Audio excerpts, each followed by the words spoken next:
वर्णिवेशरमणीय दर्शनं मन्दहासरुचिराननाम्बुजं पूजितं सुरनरोत्तमैर्मुदा धर्मनन्दनमहं विचिन्तये। असतो मा षड्गमय तमसो मा ज्योतिर्गमय मृत्युर्मा अमृतं गमय।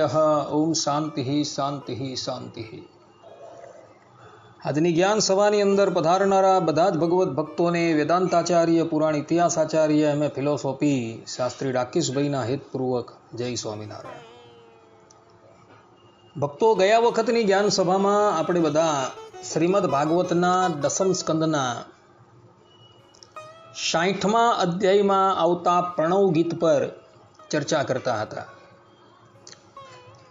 ભગવાન શ્રી કૃષ્ણ રૂકમણી દેવીની સાથે રમૂજ કરે છે અને એ રમૂજની અંદર ન બોલવાના વાક્ય જે છે એ ભગવાન રૂકમણી દેવીને કહે છે. ત્યારે રૂકમણી દેવીજી મૂર્છા ખાઈને ધડી પડે છે. ભગવાન એમને પોતાના ચારેય ભુજોથી ઉઠાવીને પલંગ પર સુવડાવે છે, એમનું મુખ લૂછે છે, એમને સાંત્વના આપે છે. અને જ્યારે રૂકમણી દેવી જાગ્રત અવસ્થામાં આવે છે ને ત્યારે ભગવાન શ્રી કૃષ્ણ એમના વિશે જે પણ કંઈક બોલેલા હતા એનો રૂકમણી દેવીજી ઉત્તર આપી રહ્યા છે. ને એ ઉત્તર જે છે એ પ્રણય ગીતના નામથી ઓળખાય છે. એક પછી એક આપણે 41 શ્લોક પર્યંત ચર્ચા કરી આવેલા હતા. આજે 42મા શ્લોકથી લઈને 48મા શ્લોક પર્યંત આપણે આ ચર્ચાને આગળ વધારશું.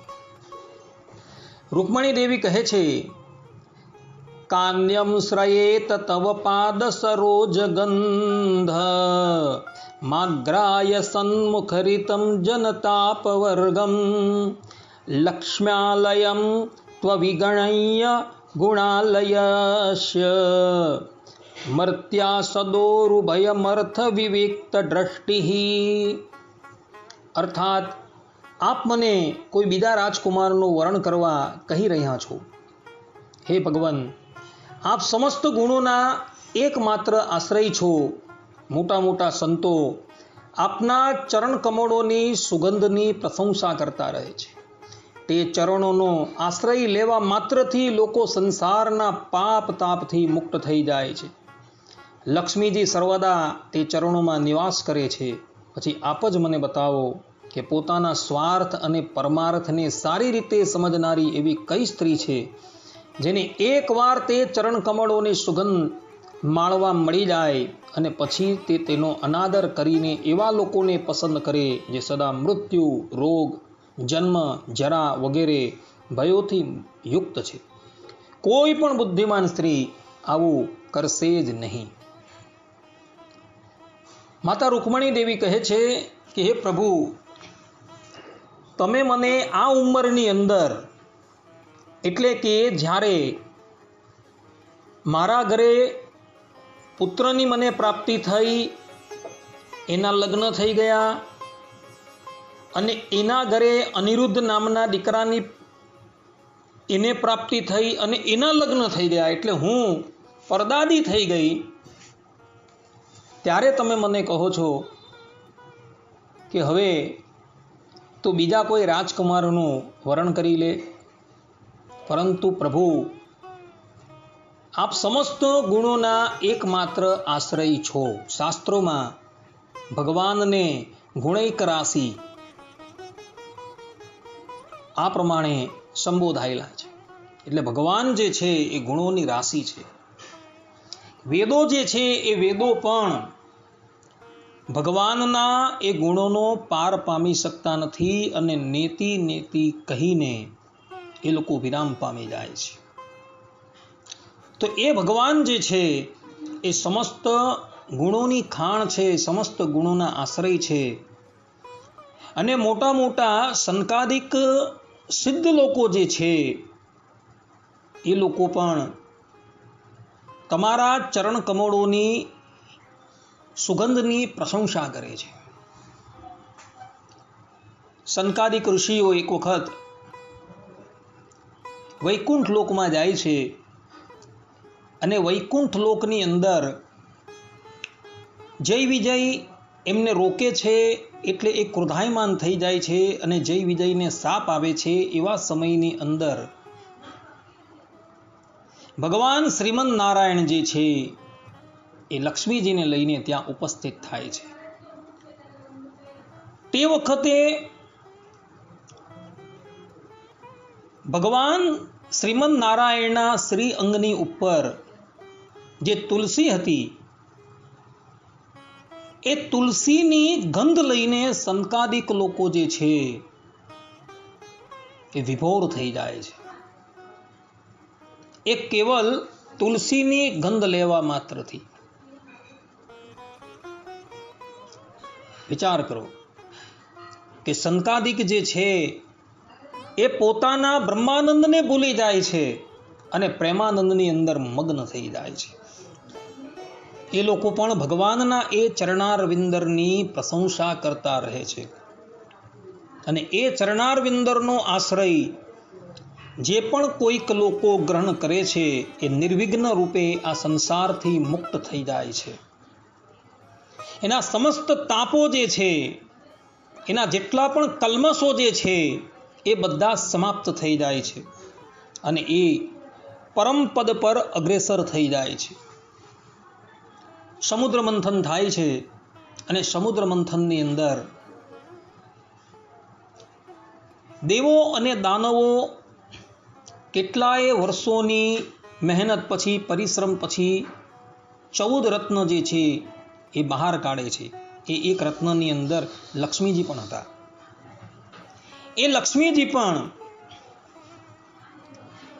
સુરાસુરને ત્યાગીને ગુણ માત્રના એક રાશિ એવા ભગવાન શ્રીમન નારાયણના કંઠની અંદર વરમાળા પહેરાવે છે. ભગવાન શ્રીમન નારાયણને લક્ષ્મીજીની કોઈ આવશ્યકતા નથી, પરંતુ લક્ષ્મીજી જે છે એ બધાનો ત્યાગ કરી ભગવાનની અંદર ગુણો જોઈ એ ભગવાનનું વર્ણ કરે છે અને અદ્યાપી અનંત કાળથી એ ભગવાનના ચરણની અંદર બિરાજમાન રહ્યા થકા એ ભગવાનના ચરણને પોતાના કમળ જેવા હસ્તથી પ્રેમથી સંવાહન કરી રહ્યા છે. અને એ જ લક્ષ્મીજી રૂકમણી રૂપે પ્રગટ થયા છે. માતા કહે છે કે એક વખત તમારા ચરણ કમળોની સુગંધ માણવા મળી જાય પછી કઈ સ્ત્રી એનો અનાદર કરે અને કઈ સ્ત્રી સદાને માટે મૃત્યુનો ગ્રાસ એવા અન્ય પુરુષનું વરણ કરે, અર્થાત કે કોઈનું વરણ ન કરે. માટે પ્રભુ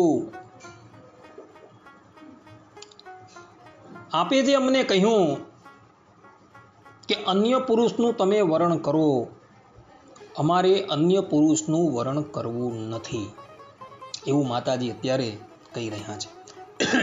રૂકમણી દેવી અગાડી કહે છે, તમ ત્વાનુરૂપમ ભજમ જગતામધીશમ આત્માનમત્ર ચ પરત્ર ચ કામપૂરમ સ્યાન્મે તવાંઘ્રિ અરણમ શ્રુતિભિર્ભ્રમન્ત્યા યો વૈ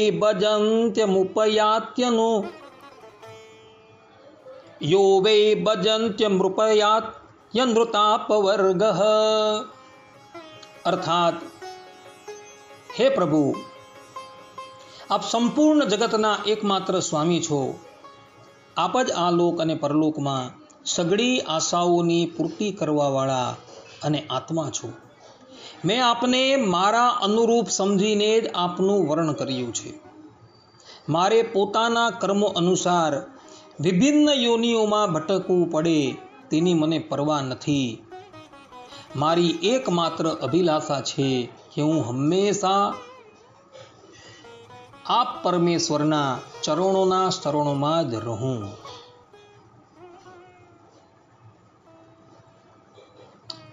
રૂકમણી દેવી કહે છે કે હે પ્રભુ, કે આપ જ સંપૂર્ણ જગતના એકમાત્ર સ્વામી છો. મહાભારતની અંદર ભગવાન વેદવ્યાસજી કહે છે કે આ સંપૂર્ણ જગત જે છે એ કૃષ્ણને માટે જ છે, બીજા કોઈને માટે નથી. અને એ પરમાત્મા જે છે એ જ આ લોક અને પરલોકની સગળી આશાઓની પૂર્તિ કરનારા છે. કહેવાનું તાત્પર્ય એ છે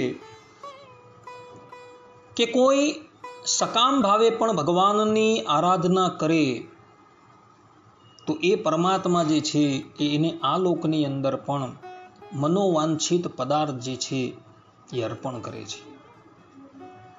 કોઈ સ્વર્ગાદિક લોકને ઉદ્દેશીને જ્યોતિષ્ટોમ યજ્ઞ ઇત્યાદિકમાં પ્રવૃત્ત થાય તો એવા લોકોને પણ ફળ આપનારા એ પરબ્રહ્મ પરમાત્મા જ છે. એટલે કોઈ પણ ભાવથી જો ભગવાનની આરાધના કરવામાં આવે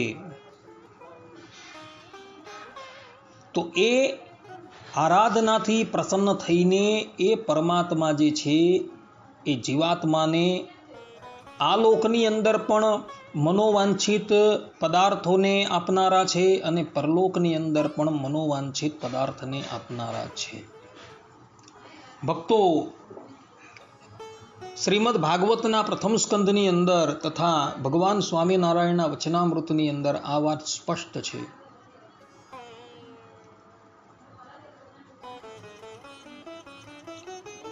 કે મનુષ્યને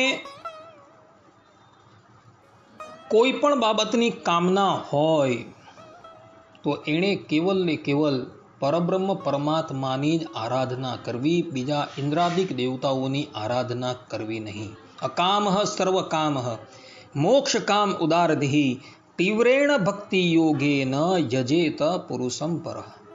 આ પ્રમાણે શ્રીમદ ભાગવતમાં કહ્યું છે. માટે ક્યારેય પણ આ લોક અને પરલોકના કોઈ પણ પદાર્થની ઈચ્છા હોય તો અનન્ય ભાવે ભગવાનનો જ આશ્રય કરીને એમની જ ઉપાસના કરજો. ઇતર દેવી દેવતાઓની આરાધના ક્યારેય પણ કરતા નહીં.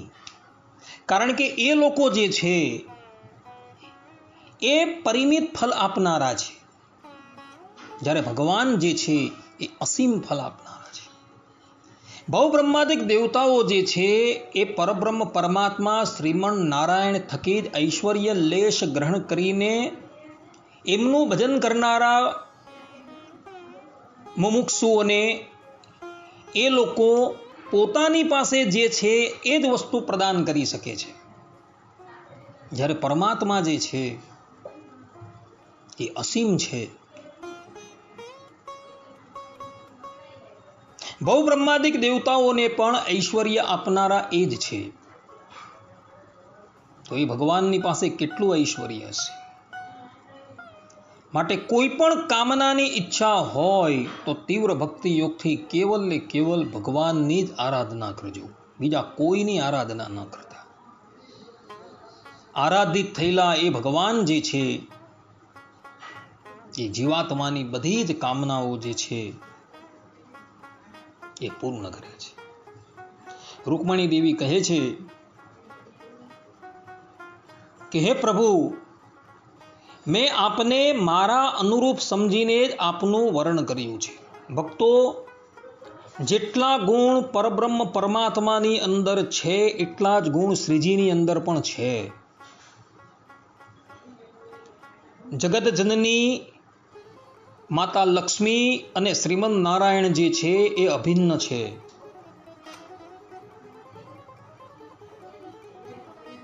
રૂકમણી દેવી કહે છે કે અમે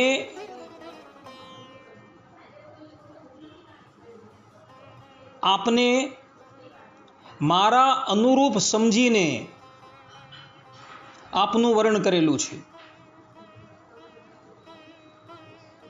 એટલે રૂકમિણી દેવીની અંદર પણ એવા ગુણ છે અને એવા ગુણ એમને એ પરમાત્માની અંદર દેખાયા છે. એટલે માટે કહે છે કે અમે તમારું વર્ણન કરેલું છે, અમે બીજાનું વર્ણન નથી કરેલું. સાથે દૈન્યતા પણ બતાવે છે. અને માતા કહે છે કે મારે પોતાના કર્મ અનુસાર વિભિન્ન યોનિની અંદર ભટકવું પડે તેની મને પરવા નથી. મારી એકમાત્ર અભિલાષા એ જ છે કે હું હંમેશા આ પરમેશ્વરના ચરણોના શરણમાં જ રહું. માતા લક્ષ્મીજીને કોઈ યોનિની અંદર ભટકવાની જરૂર નથી, પરંતુ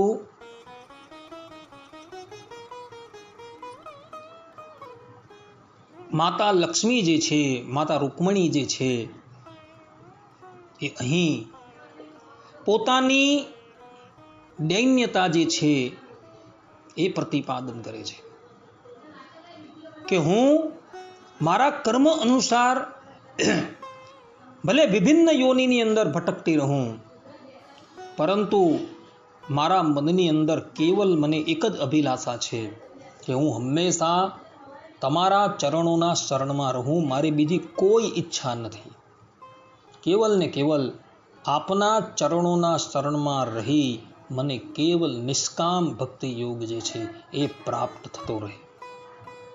આ પ્રમાણે લક્ષ્મીજીની અહીં દીનતા જે છે એ દ્રષ્ટિગોચર થાય છે. ભક્તો, રૂકમણી દેવી અગાડી કહે છે તસ્યાસુરચ્યુત નૃપા ભવતોપદેષ્ટઃ સ્ત્રીણામ ગૃહેષુ ખરગોશ્ચ બિડાલ વૃત્યઃ યત્કર્ણમૂલમરિકર્ષણનોપયાયાદ યુષ્મત્કથા મૃડવીરિંચ સભાસુ ગીતઃ ત્વક્ષ્મશ્રુરોમ નખકેશપિનડ્ડમન્तं માંસાસ્થિરક્તકૃમિવિટ કપપિટ્ટવાતમ જીવચ્છવમ ભજતિ કાંતમતિર્વિમૂઢા યાતે પદાબ્જ મકરંદમજીગ્રતિ સ્ત્રી.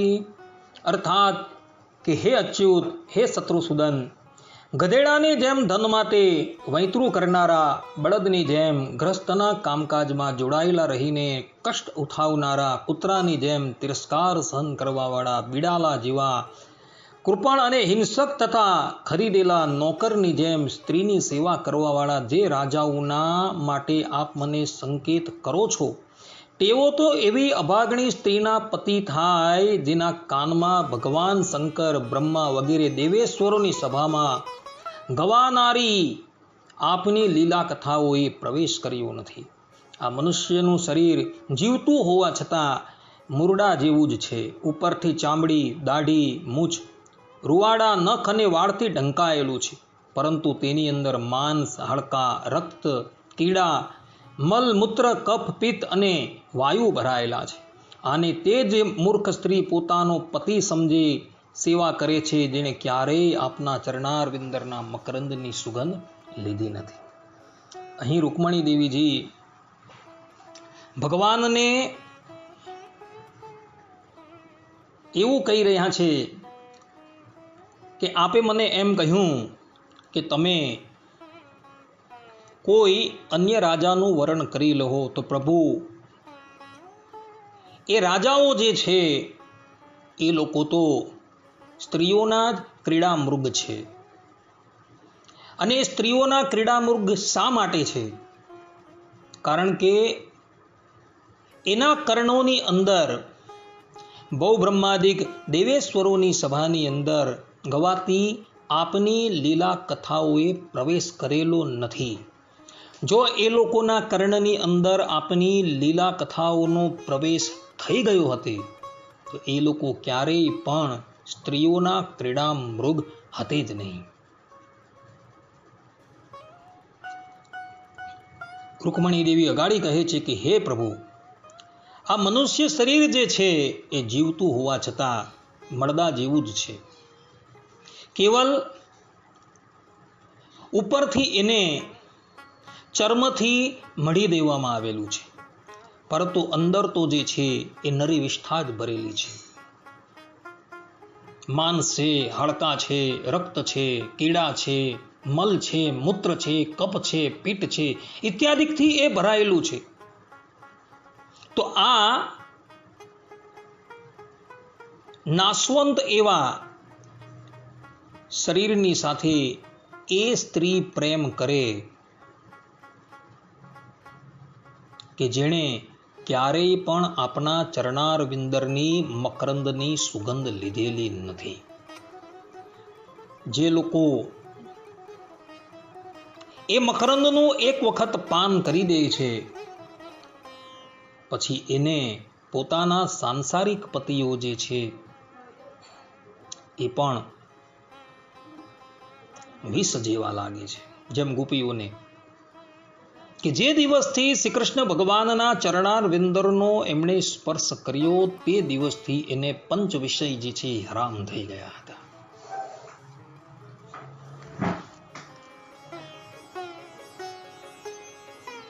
અને ભગવાનને વિશે એને એટલો બધો તીવ્ર અનુરાગ થઈ ગયો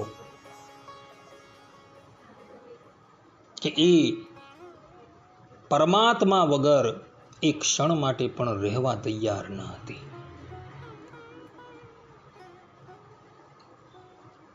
માટે જેને એક વખત એ પરમાત્માના ચરણાર વિંદરની મકરંદની સુગંધની આદત પડી ગઈ, પછી એ રસમાંથી ક્યારેય પણ મુક્ત થતો નથી. એવા વ્યક્તિને પછી વિષયો છોડવા નથી પડતા. એ વિષયો જે છે આપમેળે છૂટી જાય છે. ભક્તો, ત્યાગ બે પ્રકારનો છે. એક લૌકિક ત્યાગ અને બીજો દિવ્ય ત્યાગ. લૌકિક ત્યાગની અંદર તમારે બળજબરીથી વિષયોને છોડવા પડે છે. ઇન્દ્રિયોની વૃત્તિઓ જે છે એ પોતપોતાના વિષયોમાંથી નિવૃત્ત કરીને પરમાત્માની અંદર જોડવી પડે, અને લૌકિક ત્યાગ કહેવાય. આ વાત જે છે એ શ્રીમદ ભાગવતના પંચમ સ્કંદની અંદર ઋષભદેવ ભગવાનના ચરિત્રમાં આવે છે. અને દિવ્ય ત્યાગ કોને કહેવાય? કે વિષયો છોડવા નહીં પડે, આપોઆપ છૂટી જાય. ભગવાનનું મહાત્મય જાણીને એ ભગવાનની અંદર સૌથી વધારે સુખ છે, એ સુખની પરાકાષ્ઠા છે. એ સુખનો એક વખત અનુભવ થઈ જાય પછી વિષયોને છોડવા ન પડે, આપોઆપ જ છૂટી જાય. પછી એ વિષય સન્મુખ આવવા છતાં પણ એની અંદર પણ મન ન લાગે. એને કહેવામાં આવે છે દિવ્ય ત્યાગ. જેમ મીરાબાઈને હતો, ગોપીઓને હતો, આપણા સંપ્રદાયના લલિતાબા, જયાબા ઇત્યાદિકને હતો, કે એ લોકોએ વિષય છોડવા ન પડ્યા, આપોઆપ છૂટી ગયા. કારણ કે ભગવાનની અંદર એ લોકોને અત્યાધિક રસ દેખાયો અને એ રસનો એ લોકોએ અનુભવ કર્યો. એ રસનો અનુભવ થયો પછી એ સંસારની ખાટી છાશ જે છે એ પીવા માટે તૈયાર થતા જ નથી. વાલા એ રસના ચાકણ હાર કે છાશ તે નવ પીવેરેલું. પ્રેમાનંદ સ્વામી પોતે ગાય છે. માટે ભગવાનની અંદર જે રસ છે, રસો વૈશઃ રસગ્વમ હિવાય લબ્ધવા આનંદી ભવતી, તૈતરીય ઉપનિષદની અંદર કહ્યું છે કે ભગવાન જે છે રસ સ્વરૂપ છે. જે વ્યક્તિને એક વખત એ રસનો અનુભવ થઈ ગયો પછી એણે વિષયોનો ત્યાગ કરવો નથી પડતો. વિષયો જે છે એ આપમેળે જે છે છૂટી જાય છે. એવું રૂકમણી દેવીજી અહીં કહી રહ્યા છે. રૂકમણી દેવીજી અગાડી કહે છે, અસ્ત્વંબુજાક્ષ મમતે ચરણાનુરાગ આત્મનરતસ્ય મયિ ચાનતિરિક્ત દ્રષ્ટે યર્યસ્ય વૃદ્ધય ઉપાતર જ્યોતિમાત્રો મામીક્ષસે તદુહનઃ પરમાનુકંપા. અર્થાત, હે કમલનયન, આપ આત્મારામ છો, તેથી આપની દ્રષ્ટિમાં કોઈ પારકું નથી કે કોઈ પોતાનું પણ નથી. આપની દ્રષ્ટિ મારા પ્રત્યે વિશેષ રૂપે આકર્ષિત થાય એ આપના માટે જરૂરી નથી. તેથી આપનું ઉદાસીન રહેવું સ્વાભાવિક છે. તેમ છતાં આપના ચરણ કમળોમાં મારો દ્રઢ અનુરાગ રહે એ જ મારી અભિલાષા છે. જ્યારે આપ આ સંસારની અભિવૃદ્ધિ માટે ઉત્કટ રજોગુણનો સ્વીકાર કરીને મારી તરફ જુઓ છો ત્યારે તે પણ આપનો પરમ અનુગ્રહ જ છે. માતા રૂકમણી કહે છે કે હે પ્રભુ, આપ આત્મારામ છો, તેથી આપની દ્રષ્ટિ મારા પ્રત્યે વિશેષ રૂપે આકર્ષિત થાય એ આપના માટે જરૂરી નથી. ભગવાન જે છે એને શાસ્ત્રોની અંદર આત્મારામ કહેલા છે, આત્મક્રીડન, આત્મમૈથુન. એમને પોતાના આત્મા થકી ઇતર કોઈની પણ જરૂર નથી. એ પોતાના આત્માની સાથે એટલા બધા જોડાયેલા છે, એને પોતાના આત્માનંદથી એટલી તૃપ્તિ છે કે એમણે આનંદ લેવાને માટે કોઈ વિષય ભોગ ભોગવવાની જરૂર નથી. ભગવાન જ્યારે ધરાતલની ઉપર આવે છે તે વખતે કેવલ ને કેવલ ભક્તોની ઈચ્છા પૂર્તિને અર્થે વિવિધ પ્રકારના ભોગો જે છે એ ભોગવે છે. અને એ ભોગ ભોગવવા છતાં પણ ભગવાન એનાથી હંમેશા નિર્લેપ રહે છે.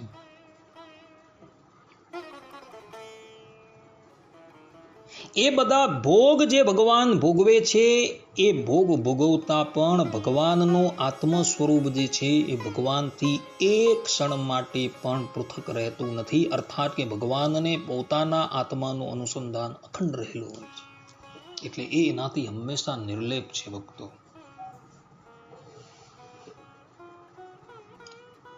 રૂકમણી દેવી કહે છે કે આપ આત્મારામ છો, આત્મક્રીડન છો, આત્મમૈથુન છો, એટલે આપની દ્રષ્ટિ જે છે એ અમારી તરફ આકર્ષિત ન થાય, એથી તમારું અમારા થકી ઉદાસીન રહેવું એ સ્વાભાવિક જ છે. ભગવાન શ્રી કૃષ્ણ અગાડી રૂકમણી દેવીને એ વાત કહી ચૂકેલા છે કે અમે તો હંમેશા ઉદાસીન જ છીએ, અને ખરેખર એ ઉદાસીન જ છે. કારણ કે જગતના પંચ વિષય તરફ તો ભગવાનની દ્રષ્ટિ જતી જ નથી, માયા તરફ તો ભગવાનની દ્રષ્ટિ જતી જ નથી, એટલે એનાથી એ ઉદાસીન જ છે. છતાં પણ જ્યારે સૃષ્ટિની ઉત્પત્તિ થાય છે ત્યારે ભગવાન જે છે તદેક્ષત એકોહમ બહુશ્યામ પ્રજાયાય, ભગવાન પોતે ઉત્કટ રજોગુણનો સ્વીકાર કરીને માયાની સામું જુએ છે. અને જ્યારે માયાની સામું જુએ છે ત્યારે એ પણ એનો અનુગ્રહ છે. અહીં લક્ષ્મીજી કહે છે, અર્થાત રૂકમણી દેવી કહે છે કે જ્યારે સંસારની અભિવૃદ્ધિ માટે આપ રજોગુણનો સ્વીકાર કરી મારી તરફ જુઓ છો, અર્થાત કે માયાની અધિષ્ઠાત્રી દેવી મારી સન્મુખ તમે જુઓ છો, એ પણ આપની કૃપા જ છે, આપનો અનુગ્રહ જ છે, બીજું કંઈ નથી. કારણ કે તમે તો હંમેશા તમારા આત્મા નંદની અંદર જ હંમેશા તૃપ્ત રહ્યો છો, એટલે અમારા થકી તમે ઉદાસીન રહો એ સ્વાભાવિક જ છે. ભગવાન શ્રી કૃષ્ણએ રૂકમણી દેવીને જે પણ કંઈ કહ્યું, રૂકમણી દેવીએ એ બધી જ વસ્તુ જે છે એ વસ્તુને ગુણ તરીકે ગ્રહણ કરી ભગવાનને ઉત્તર આપેલો છે. ભગવાન શ્રી કૃષ્ણ જે વસ્તુ કહે છે એ દરેકનો રૂકમણીજી ગુણના રૂપની અંદર એને ઉત્તર આપે છે. રૂકમણી દેવી પુનઃ કહે છે, નૈવાલિકમ અહમ મન્યે વચસ્તે મધુસૂદન અંબયા ઇવ હિ પ્રાયઃ કન્યાયાઃ સ્યાદરતિઃ ક્વચિત વ્યુઢાયાશ્ચાપી પુંશ્ચલ્યા મનોબ્યેતિ નવમ નવમ બુધો અસતીમ ન બિબ્રૂયાત તામ બિબ્રુદ અભયચ્યુતઃ. અર્થાત કે હે મધુસૂદન, આપે કહ્યું કે કોઈ અનુરૂપ વરનું વર્ણ કરી લો, હું આપની આ વાતને પણ અસત્ય માનતી નથી, કેમ કે કોક વાર એક પુરુષ દ્વારા જીતાઈ જવા છતાં કાશી નરેશની કન્યા અંબાની જેમ કોઈ કોઈની બીજા પુરુષમાં પ્રીતિ હોય છે. ઉલટા સ્ત્રીનું મન તો લગ્ન થઈ ગયા પછી પણ નવા નવા પુરુષો તરફ ખેંચાતું હોય છે. બુદ્ધિમાન પુરુષોએ આવી ઉલટા સ્ત્રીને પોતાની પાસે રાખવી ન જોઈએ. તેને અપનાવનારો પુરુષ આલોક અને પરલોક બંને કોઈ બેસે છે તેનું ઉભય ભ્રષ્ટ થઈ જાય છે. અહીં રૂકમણી દેવી કાશીરાજની કન્યા અંબાનો ઉલ્લેખ કરે છે, તો એની કથા પણ થોડી આપણે જોઈ લઈએ. એક વખતની વાત છે, કાશી નરેશે પોતાની 3 કન્યા અંબા, અંબિકા અને અંબાલિકાને માટે સ્વયંવર યોજેલો હતો અને એની અંદર કેવલ હસ્તિનાપુરને એમણે નિમંત્રણ પાઠવેલું ન હતું. માતા સત્યવતીની આજ્ઞાથી ગંગાપુત્ર ભીષ્મ કાશી જાય છે અને પોતાના ભ્રાતા વિચિત્ર વીર્યને માટે કાશીરાજની 3 કન્યાઓનું અપહરણ કરીને લાવે છે. તે વખતે ભારત વર્ષના જેટલા પણ રાજાઓ એ સ્વયંવરમાં આવેલા હતા એ ગંગાપુત્ર ભીષ્મની સન્મુખ આવ્યા તો જે પ્રમાણે અગ્નિની અંદર પતંગિયું જે છે બળીને ખાક થઈ જાય છે, તે જ પ્રમાણે બધા જ રાજાઓ જે છે એ ભીષ્મની કૃતાગ્નિની અંદર દગ્ધ થઈ ગયા. હવે આ 3 કન્યા જે છે એ 3 કન્યામાંથી અંબા નામની જે જ્યેષ્ઠ કન્યા જે હતી ને, એ યુદ્ધની અંદર જીતાઈ ગયેલી છે, છતાં પણ મનોમન સાલ્વરાજને પ્રેમ કરે છે. યુદ્ધની અંદર જીતાયેલી કન્યા જે છે એના પર જીતાનારોનો અધિકાર હોય છે, પરંતુ આ અંબા જે છે એ જીતાયેલી હોવા છતાં પણ સાલ્વરાજને પ્રેમ કરતી હોય છે. માતા રૂકમણી કહે છે કે પ્રભુ, આપે અમને કહ્યું કે આપને અનુરૂપ વરનું વરણ કરી લો, તો હું એક કાશીરાજની કન્યા અંબા જેવી નથી. અંબા જે છે એ ઉલટા હતી, જ્યારે હું એક પરમ પતિવ્રતા છું. અમે તો સમજી વિચારીને, જ્યારે આપના દર્શન પણ મને થયા ન હતા અને કેવલ આપના ગુણ મેં દેવર્ષિ નારદજીના મુખથી સાંભળેલા હતા, ત્યારે જ મેં આપનું વર્ણન કરી લીધેલું હતું. પરમ પતિવ્રતા છું, મારે હવે અન્ય કોઈ પણ પુરુષની જરૂર નથી.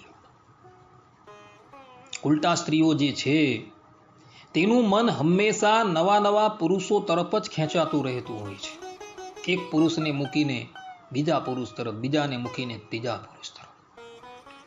અને એવી જે ઉલટા સ્ત્રીઓ છે તેને અપનાવનારો પુરુષ જે છે તે પણ આલોક અને પરલોકની અંદર ભ્રષ્ટ થાય છે. જેવી રીતના અજામિલ હતો, એ અજામિલ ઉલટા સ્ત્રીને પોતાના ઘરે લાવીને મૂકે છે, તો આલોક અને પરલોક બંનેમાંથી એ ભ્રષ્ટ થઈ ગયો.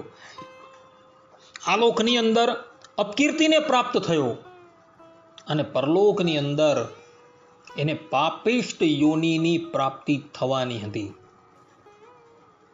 એટલે આલોક અને પરલોક બંને થકી એ ભ્રષ્ટ થયો. ધુંધુકારી બીજું દ્રષ્ટાંત છે. એણે પણ ઉલટા સ્ત્રીનો સંગ કરેલો હતો, એ ઉલટા નારીને પોતાના ઘરમાં લાવેલો હતો. તો આ લોકમાં તો એ દુઃખી થયો, પરંતુ મૃત્યુ બાદ એ ભૂત થયો હતો. માટે બુદ્ધિમાન પુરુષોએ ક્યારેય પણ ઉલટા સ્ત્રીને પોતાની પાસે રાખવી નહીં, એવું માતા રૂકમણી દેવી સમસ્ત મનુષ્યોને ઉપદેશ કરીને કહે છે.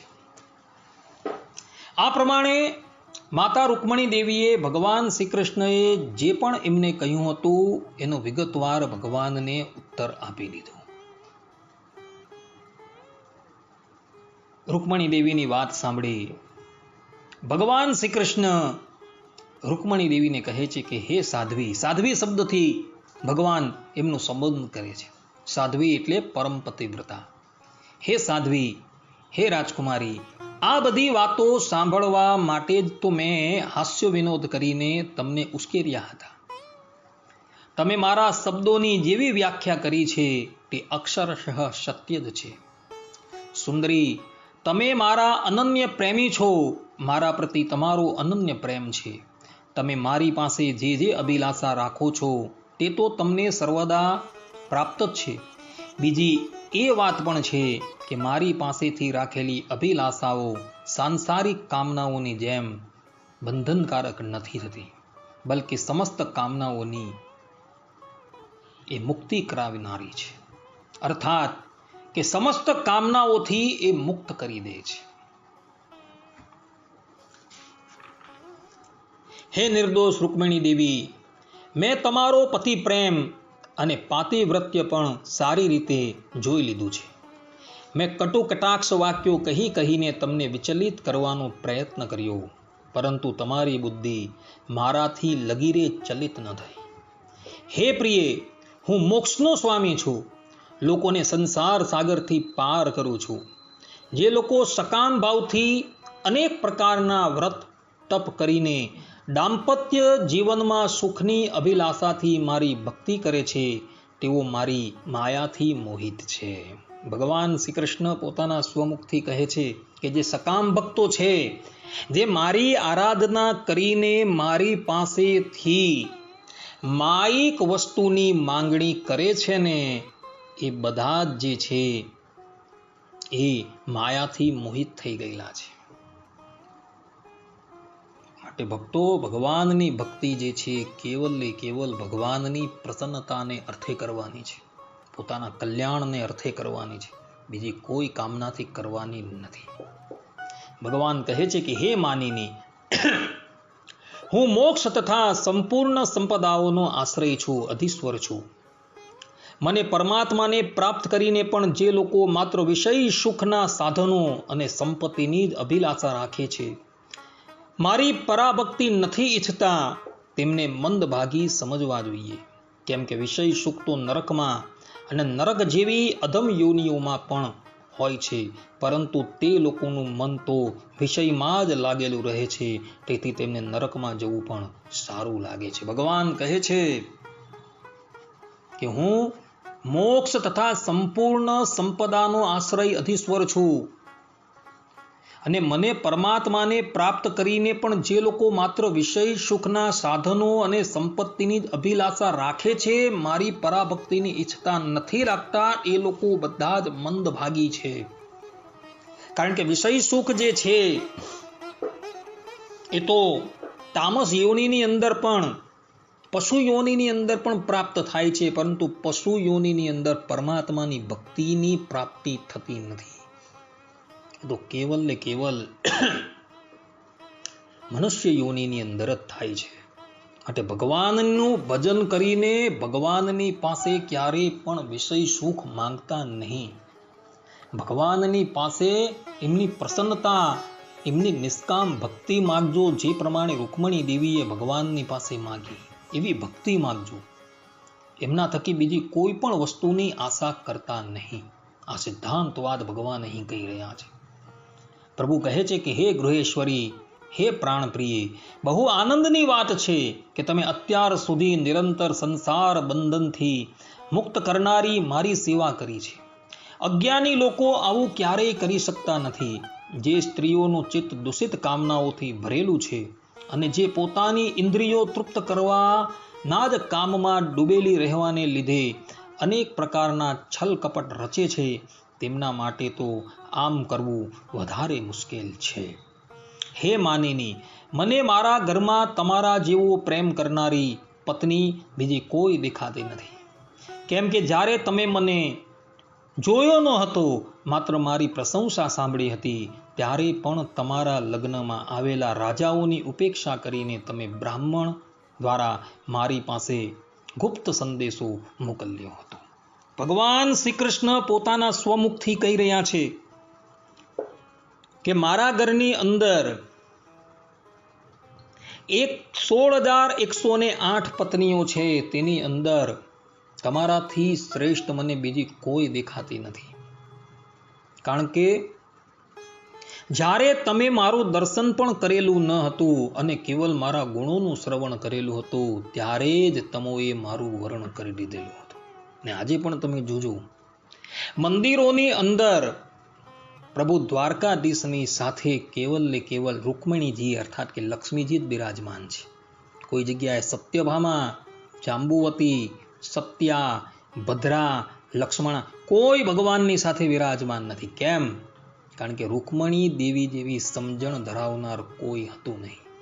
બીજી બધી રાણીઓ જે છે એને તો ભગવાન થકી ભોગની અપેક્ષા હતી, જ્યારે રૂકમણી દેવીને ભગવાન થકી કોઈ પણ ભોગની ઈચ્છા ન હતી. એ કેવલ ને કેવલ નિષ્કામ ભાવથી ભગવાન શ્રી કૃષ્ણની સેવા કરતા હતા.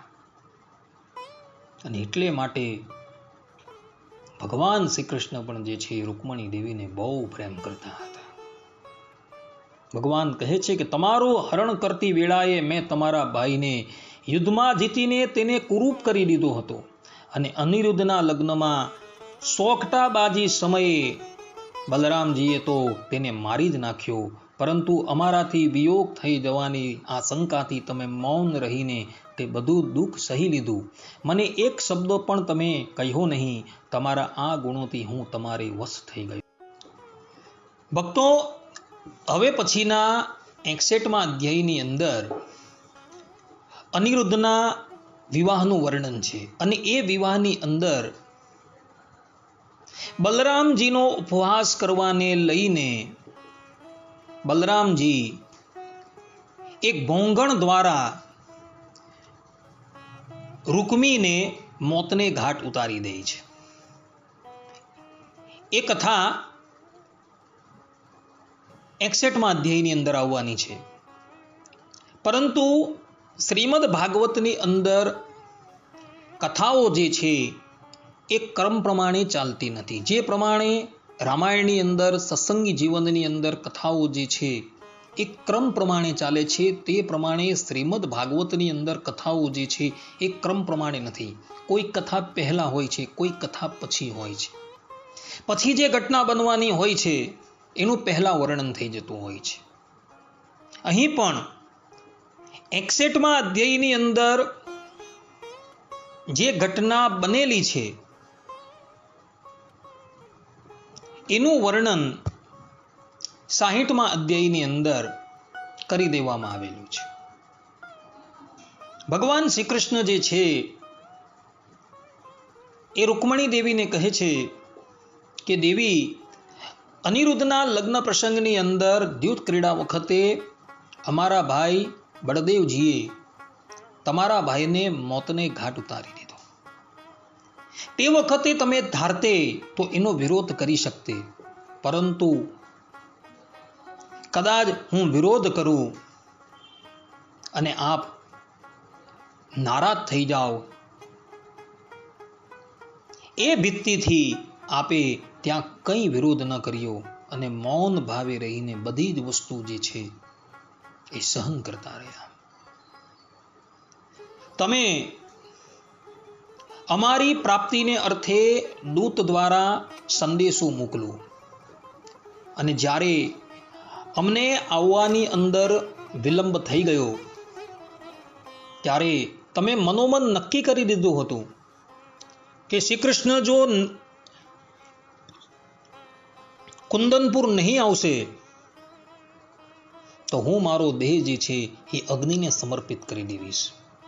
મારા આ દેહથી કેવલ ને કેવલ હું શ્રી કૃષ્ણનું જ વર્ણન કરીશ, પરંતુ શ્રી કૃષ્ણ સિવાય અન્ય કોઈ પણ પુરુષને હું વરીશ નહીં. તમે એવું મનોમન નક્કી કરી દીધેલું હતું. તમારો આ પ્રેમ ભાવ જે છે એ કેવલ તમારામાં જ વસે છે.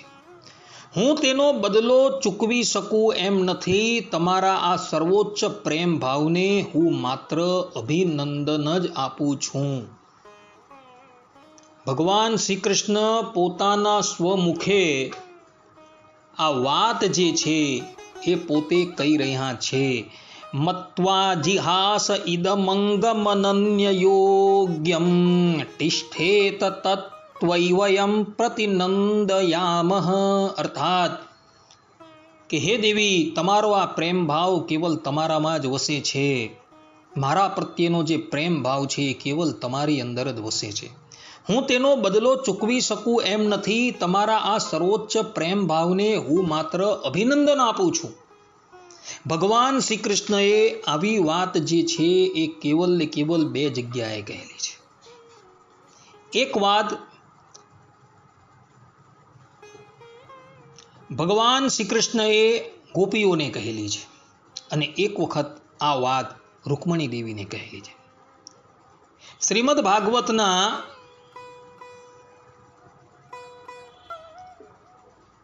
10મ સ્કંદના 32મા અધ્યાયના 22મા શ્લોકની અંદર ભગવાન શ્રી કૃષ્ણ જે છે એ ગોપીઓને કહે છે, જો હું અમર શરીરથી, અમર જીવનથી અનંતકાલ સુધી તમારા પ્રેમ, સેવા અને ત્યાગનો બદલો ચૂકવવા ચાહું તો પણ ચૂકવી શકું એમ નથી. હું જન્મો જન્મ તમારો ઋણી છું.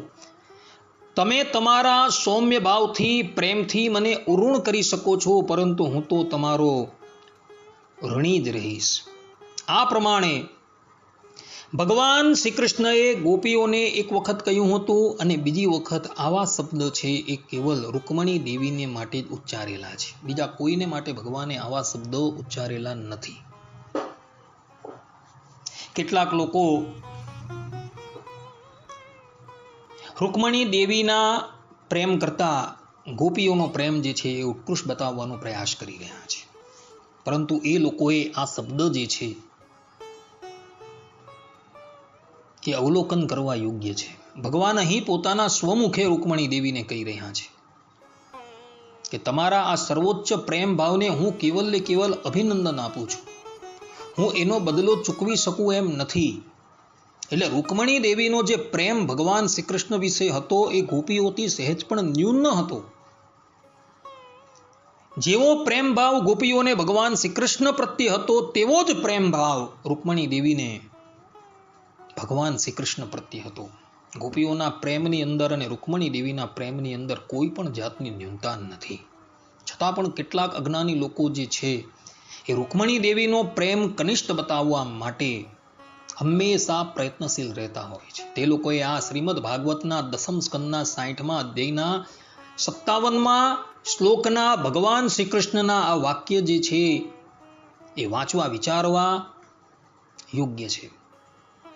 કારણ કે કોઈ પણ વસ્તુનો નિર્ણય કરતા પહેલા આપણે શાસ્ત્રોનું અવલોકન કરવું જરૂરી છે. આ પ્રમાણે ભગવાન શ્રી કૃષ્ણ પોતાના સ્વમુખે રૂકમણી દેવીના સ્નેહના વખાણ કરી રહ્યા છે. સુખદેવજી મહારાજ પરીક્ષિતને કહે છે કે હે પરીક્ષિત, જગદીશ્વર ભગવાન શ્રી કૃષ્ણ આત્મા રામ છે. તેઓ બધી મનુષ્ય જેવી લીલા કરી રહ્યા છે, ત્યારે તેમાં દાંપત્ય પ્રેમને વધારનારો વિનોદપૂર્ણ વાર્તાલાપ પણ કરે છે અને આ રીતે લક્ષ્મી રૂપા રૂકમણીજીની સાથે વિહાર કરતા રહે છે. ભગવાન શ્રી કૃષ્ણ સમસ્ત જગતના ગુરુ અને સર્વવ્યાપક છે. તેઓ આ રીતે બીજી પત્નીઓના મહેલોમાં પણ ગૃહસ્થની જેમ રહીને ગૃહસ્થોચિત ધર્મનું પાલન કરતા હતા.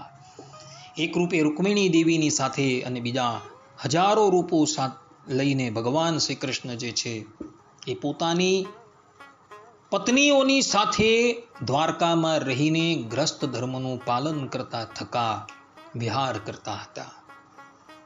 દરેક પત્નીઓને એમ જ હતું કે શ્રી કૃષ્ણ જે છે એ અમારો ત્યાગ કરીને ક્યારેય પણ જતા જ નથી. આ પ્રમાણે ભગવાન હજારો રૂપ ધારણ કરીને હજારો પત્નીઓની સાથે વિહાર કરતા થકા દ્વારકાની અંદર ગ્રહસ્થ ધર્મનું પાલન કરતા હતા. આ પ્રમાણે અહીં શ્રીમદ ભાગવતના 10મ સ્કંદના 60મા અધ્યાયની પૂર્ણાહુતિ થાય છે. હવે પછી આપણે 61મા અધ્યાયની લીલાઓ જે છે એનું શ્રવણ કરશું કે જે લીલાઓની અંદર ભગવાનની સંતતિનું વર્ણન છે અને આ જ 61મા અધ્યાયની અંદર અનિરુદ્ધના વિવાહની અંદર બળદેવજીના હાથે રૂકમીનું મૃત્યુ થયું એની કથા આવશે. પરંતુ સમયનો અભાવ હોવાથી આપણે આ કથા જે છે એ અહીં વિરામ આપીએ છીએ. સર્વે સંતો નિરામયઃ, સર્વે સુખીનો ભવંતુ, સર્વે ભદ્રાણી પશ્યંતુ, મા કશ્ચિત દુઃખ ભાગ ભવેત. અસ્તુ. જય સ્વામિનારાયણ.